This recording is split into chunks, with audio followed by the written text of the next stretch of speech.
एक बार की बात है। एक छोटे से गांव में रहने वाली रिया नाम की लड़की थी। रिया बहुत समझदार और मेहनती थी, लेकिन उसे अपने आप पर कभी भरोसा नहीं था। वह हमेशा सोचती थी कि वह किसी भी बड़े काम के लिए पर्याप्त नहीं है। एक दिन गांव में एक साधु बाबा आए। वह गांव वालों को आशीर्वाद देते हुए कह रहे थे कि हर इंसान के अंदर एक विशेष शक्ति होती है, जिसे पहचानने की जरूरत होती है। रिया ने भी बाबा की बातें सुनी, लेकिन वह अब भी अपने आप पर यकीन नहीं कर पाई।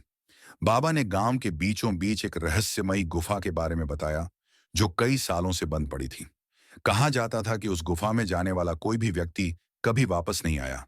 लेकिन बाबा ने यह भी कहा कि जो कोई भी अपने दिल में सच्चे इरादे से वहां जाएगा, उसे अपनी सच्ची ताकत मिल जाएगी।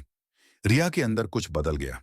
उसने तय किया कि वह इस गुफा में जाकर अपनी ताकत को ढूंढेगी, चाहे जो भी हो। गांव वालों ने उसे बहुत मना किया, लेकिन उसने अपनी जिद नहीं छोड़ी। गुफा के पास पहुंचते ही रिया को महसूस हुआ कि यह जगह सचमुच अजीब और डरावनी है।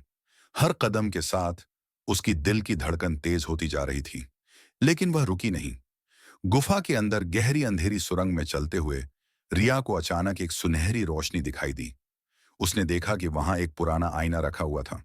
आईने के पास जाते ही रिया का चेहरा उस आईने में दिखने लगा, लेकिन ये उसका असली चेहरा नहीं था।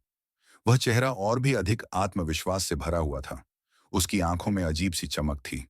रिया को समझ में आया कि यह आईना उसकी सच्ची आत्मा का प्रतिबिंब दिखा रहा है, जिसे वह हमेशा से अनदेखा करती आई थी।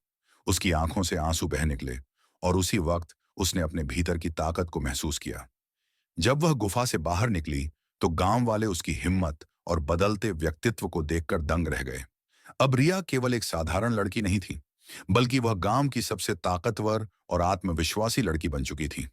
इस कहानी से हमें यह सीखने को मिलता है कि सच्ची ताकत हमारे अंदर ही होती है।